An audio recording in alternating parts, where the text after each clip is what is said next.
Gracias, el Lobo, dan 7 de la mañana, 35 minutos. Felipe, esta me parece una verdadera desgracia. El presidente de la República acusando a la Fiscalía de proteger, de trabajar con narcotraficantes, de poner la Fiscalía en Buenaventura al servicio del narcotráfico. Y el fiscal respondiéndole hoy en este tono desafiante, por supuesto también grosero, diciéndole al presidente las acusaciones falsas y tendenciosas del presidente. Entonces esta es la deslegitimación total de las instituciones en Colombia, me parece a mí.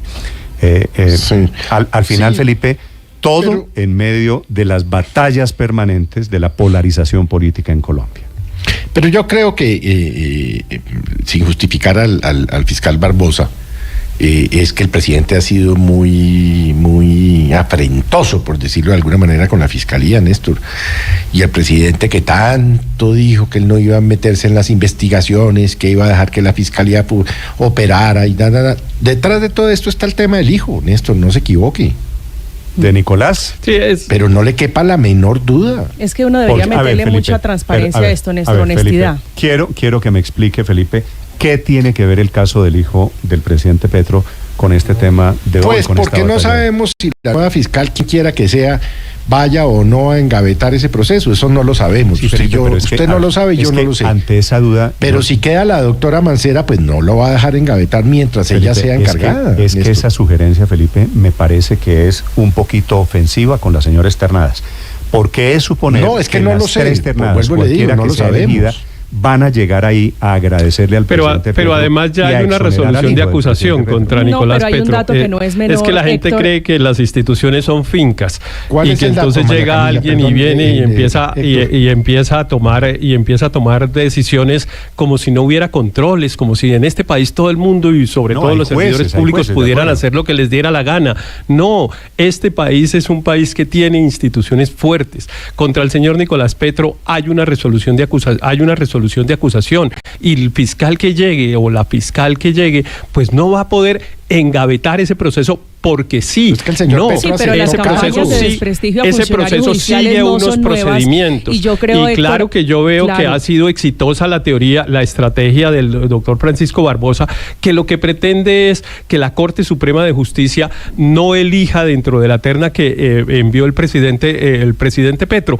Yo que creo tanto y defiendo tanto la fortaleza institucional en Colombia, tengo la confianza de que la Corte va a elegir de esa terna, que son unas juristas a las cuales además ni siquiera les han podido encontrar tacha alguna. Les llevan buscando, mejor dicho, todo y no les han encontrado nada. Si el tema es institucional. Pero yo lo veo es al revés. Yo veo es una intención del gobierno de que Marta Mancera no quede como fiscal general encargada. Yo lo veo completamente opuesto a lo como lo ve Héctor. Le iba a decir a Héctor, si el tema es tan institucional, la Corte Suprema puede demorarse. Pero es que no tiene por qué quedar. ¿De dónde saca Ricardo que es que el gobierno quiere que se quede la vicefiscal? Es que las reglas colombianas no indican que se quede el vicefiscal. No, indican que la Corte Suprema de Justicia nombra a un fiscal en propiedad y ese fiscal en propiedad se posesiona Héctor, el mismo día que termina el periodo del fiscal. El resto es una leyenda, Ricardo. No veo por qué la estamos repitiendo. Pero Héctor, un momentico, no es ninguna leyenda. Ya ha pasado. La Corte Suprema se ha demorado en elegir fiscal general y el periodo del fiscal general es institucional.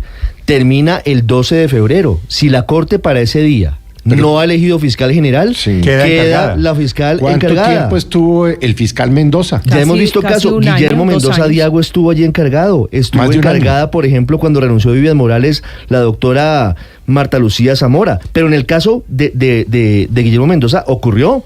Se fue el fiscal Mario Iguarán, terminó periodo en la época de Álvaro Uribe cuando estaba el enfrentamiento con la Corte Suprema y quedó encargado Guillermo Mendoza Diago como fiscal general. Él era el vicefiscal.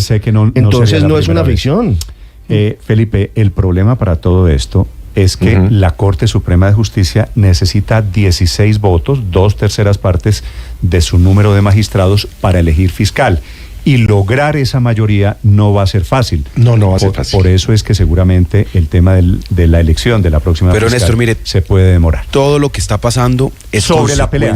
Luis Ernesto, sobre la pelea fiscal-presidente, que es una pelea de hoy con esta respuesta dura El fiscal dice que son falsas y tendenciosas las acusaciones del presidente Gustavo Petro. El fiscal Para quien quiera opinar, la cuenta es Blue Radio Com y cuenta Néstor Morales C. Los invito a que se sumen a este debate. Este debate es alrededor de las instituciones, pero también, por supuesto, tiene un trasfondo político. Para quienes están conectados, en este momento también leo opiniones en el canal de YouTube. Señor. El fiscal Barbosa, que va de foro en foro alegando y proclamándose el defensor de las instituciones de Colombia, es el responsable de la más descarada politización de la Fiscalía. Y yo lo que creo es que el gobierno lo que quiere es evitar que la Fiscalía siga siendo un instrumento de oposición política. La función de la Fiscalía no es esa. La función de la Fiscalía es la instrucción criminal, es combatir el crimen que tiene asediado al país, la inseguridad. Y lo que ha pasado es que el fiscal Barbosa, en esta recta final de su mandato, se ha dedicado sistemáticamente a erigirse como el opositor de Gustavo Petro, con un ánimo político, evidentemente. Le admito que las declaraciones del fiscal muchas veces han sido muy políticas. Y eso quiere decir, como el fiscal ha tomado una posición política, se puede acusar a la Fiscalía de estar cometiendo delitos, asociarse con bandas de delincuentes. Pues claro que no. Tiene que haber un debate sincero, Néstor. Es que aquí lo que no se ha dicho es que el presidente está dando o atacando a dos bandas, porque por un lado está atacando a la vicefiscal Marta Mancera con la intención muy seguramente de que ella no sea de manera temporal el reemplazo de Francisco Barbosa. Pero lo que no se está diciendo es que aquí está atacando también a Fabio Forero, a Víctor Forero, Víctor Forero, que es el investigador del caso de Nicolás Petro. Aparece en la investigación de Nicolás Petro como el investigador central, también en esta investigación por presuntos actos de corrupción o de narcotráfico. Esta es la pieza del rompecabezas, Felipe. Eso es lo que enlaza una cosa y otra. Que usted estaba preguntando, ¿qué tiene que ver el caso de Nicolás Petro con este tema de Buenaventura? Y ahí está, el investigador es el mismo. Pero Néstor, yo sí creo que los ataques a la vicefiscal Mancera tienen que ver con cobrarle a ella la defensa que ha hecho de la Fiscalía también. En algún momento ella salió a defender el supuesto atentado y las razones por las cuales habían dicho que fuerzas oscuras querían atentar contra la vida del fiscal general. Ella salió muy a la defensa de esos argumentos. Posteriormente ha defendido a la Fiscalía de una manera muy aguerrida y seguramente lo que el presidente le está cobrando para atacarla es eso, que no la quiere en pie de lucha como efectivamente ha estado el fiscal general.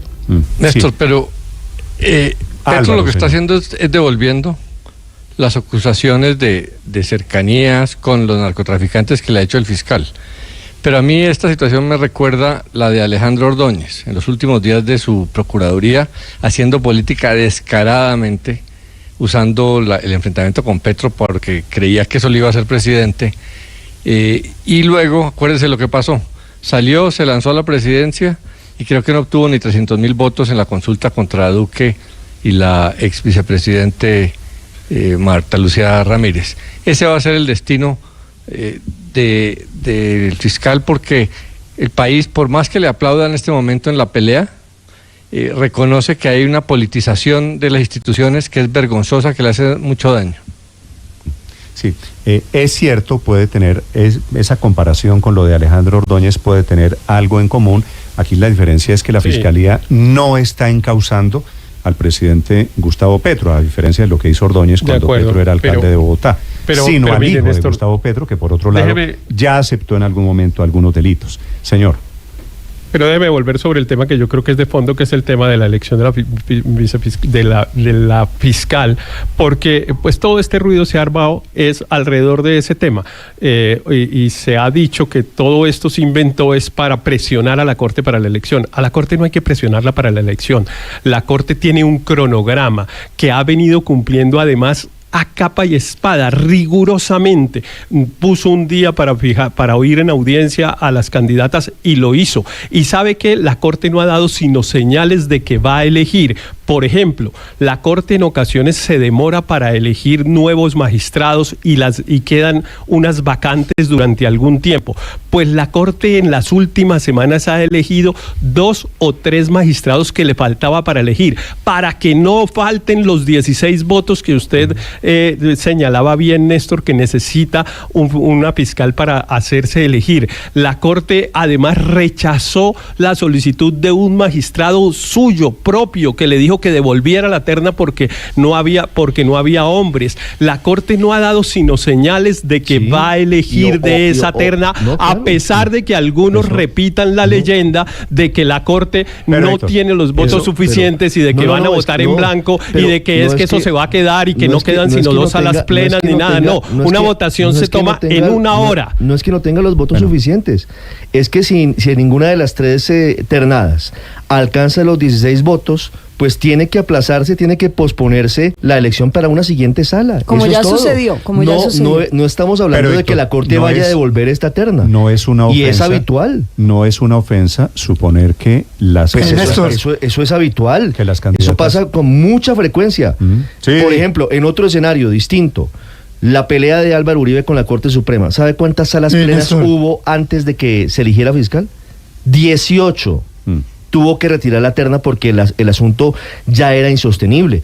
En este caso, la Corte empieza la votación el 7 de diciembre, pero nada garantiza que tenga los 16 votos. Pero ¿sabe cómo se arregla? Alguna de las ternadas ese día. Héctor, ¿sabe cómo ojalá lo logren. ¿Sabe cómo se arregla? Pero si no, pues hay que seguir buscando. Si el 7 de diciembre, en la sala plena, 7 de diciembre ya estamos a 10 días de 7 de diciembre. Así es. Es jueves de la semana entrante. La Corte Suprema llega a elegir fiscal, yo le digo, Héctor, usted tenía razón. Si la Corte no elige fiscal, le digo, Ospina, usted tenía razón. Es que al final no va a ser fácil. Pero al final conseguir 2/3 partes de los votos. Al final no es un asunto de honor, al final es simplemente un asunto numérico. Si obtiene 16 votos, cualquiera de las 3 ternadas, perfecto, se eligió fiscal.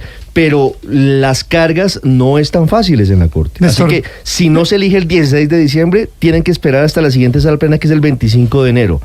Eso es lo que está pasando, la verdad es esa. No hay ninguna otra distinta a esa, y no es fábula y no es ficción. Así funciona la Corte. Así ha funcionado, claro. Y hay que decir algo que se mencionó, reiterarlo, Néstor. A ver, reitéralo. La elección de la fiscal o de la futura fiscal, si sale de esa terna, tiene que ver con el tema de Nicolás Petro. Eso es innegable. Estamos hablando de un presidente que hace una terna para fiscales con un hijo que está en un proceso. Pero acuérdese de una cosa, solo un dato al margen. Acuérdese que Gustavo Petro pidió un fiscal ad hoc cuando presentó la primera terna para el caso de su hijo. Así que la Corte Suprema tendrá que asumir esa solicitud y nombrar un fiscal ad hoc. Sí, pero eso es otro pata que en el cojo. Pero a mí sí me parece que se le fueron las luces al presidente cuando dice que la fiscalía se está utilizando para el narcotráfico. Yo creo que, es decir, esa frase de un presidente de la República de Colombia se sale totalmente del margen de discusión que puede haber. Usted puede decirlo de cualquier manera, decir, soy crítico frente a lo que ha pasado en Buenaventura, revisen su posición frente a esto, pero usted salir a decir que se ha utilizado la fiscalía para hacer narcotráfico, eso me parece, yo creo que es de las frases más duras que se han dicho este año. Y si tiene las pruebas, pues que las muestre. Ha tenido corifeos en algunos medios de comunicación, en algunos medios que se presentan en ese debate contra el fiscal Barbosa, pero yo creo que a eso no se le puede hacer eco. Es decir, si en Colombia lo que pasó es que se usa la fiscalía para hacer narcotráfico, pues apague y vámonos, señor, porque sí, no hay realmente nada que hacer en este país. Ahora, es cierto que el presidente Petro está presentando una denuncia a la que le han surgido efectivamente algunas investigaciones periodísticas de medios que le son cercanos al presidente Gustavo Petro. La Fiscalía, por otro lado, está expresando esta mañana en este comunicado, Felipe, los resultados de la investigación. De los 19 acusados, ya 18 aceptaron cargos. No es que la Fiscalía, por otro lado, no haya hecho nada en el tema de Buenaventura. Por supuesto, pues es que el comunicado es clarísimo, Néstor. Y pues volvemos a lo mismo. ¿Qué pelea tan tan innecesaria, ¿no? Sí, de lado y lado. La pelea es profundamente dañina y me parece que es dañina para los dos lados. 7:50 minutos en segundos. Les cuento, está a punto de comenzar. Están citados a las 8 de la mañana